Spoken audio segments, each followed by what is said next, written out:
Mes chers camarades, j'ai pas emmené de maillot de l'AS Saint-Étienne et pourtant j'en suis un fervent supporter.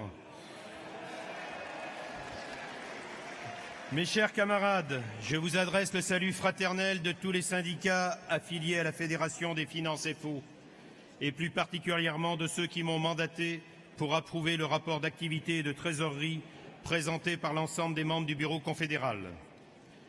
Je commencerai d'ailleurs mon propos par remercier de façon toute particulière les membres de ce bureau qui ne renouvellent pas leur mandat pour des motifs divers.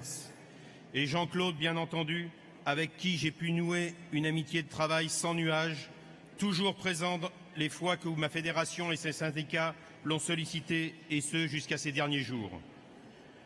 L'actualité sociale de ces 3 dernières années, et plus particulièrement de ces derniers mois, ne risque pas de nous laisser inertes. Pour la fonction publique, les réformes ne font que s'accélérer. Le feu d'artifice va prochainement être tiré avec Action publique 2022 et les premières fuites ne lassent pas de nous inquiéter. Soi-disant qu'avant ce n'était que des coups de rabot, mais ça c'était l'ancien monde comme ils disent. Il a été pourtant lourd le rabot pour les agents des directions de Bercy. 3000 suppressions d'emplois par an en moyenne pendant 10 ans, avec son cortège de restructuration, de fermeture de services publics, de regroupement de services. Alors ce qui est annoncé aujourd'hui est l'aboutissement de la politique menée depuis 15 ans. Rien de véritablement nouveau. Le nouveau monde ressemble étrangement à l'ancien pour les salariés en général et les fonctionnaires des finances en particulier. À force de supprimer des emplois à Bercy, le constat est clair. On est à l'os. Alors comment s'en sortir? La réponse de Macron est simple, en coupant l'os. Donc l'émission, en les déléguant, en les transférant ou en les abandonnant tout simplement. Ils peuvent toujours nous faire de grands et beaux discours sur la lutte contre les fraudes fiscales, économiques, douanières et industrielles et nous abreuver de chiffres sur les soi-disant records de redressement en la matière. S'ils progressent, c'est tout simplement parce qu'il n'y en a jamais eu autant. Dans ces conditions, il ne faut pas s'étonner que la République se soit éloignée des citoyens dans certains territoires et pas seulement des territoires ruraux.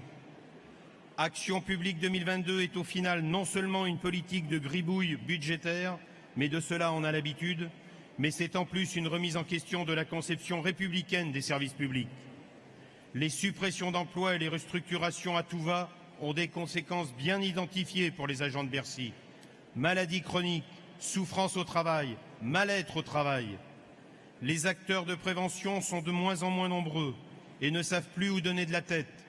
Quelle solution apportent nos ministres à cette situation? Mutualiser en interministériel ce réseau, ou mieux encore, supprimer les CHSCT comme dans le privé.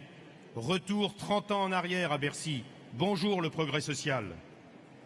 Nous ne pouvons accepter sans réagir aux 30 suicides par an dans ce ministère et aux dizaines de tentatives. Non, ce ne sont pas que des problèmes familiaux qui emmènent à de tels drames, comme le dit trop souvent l'administration et nos ministres. Alors oui, nous ne pouvons pas laisser faire sans réagir. Le 10 octobre dernier, nous étions 1 agent sur 3 en grève à Bercy. Le 22 mars, nous étions encore 40%, ce qui démontre bien la situation toute particulière dans ce ministère. Pourtant, on le sait, les journées avertissement, saute-mouton ou prendre date, les salariés rechignent à les suivre et en plus, nous ne pourrons pas les faire seuls.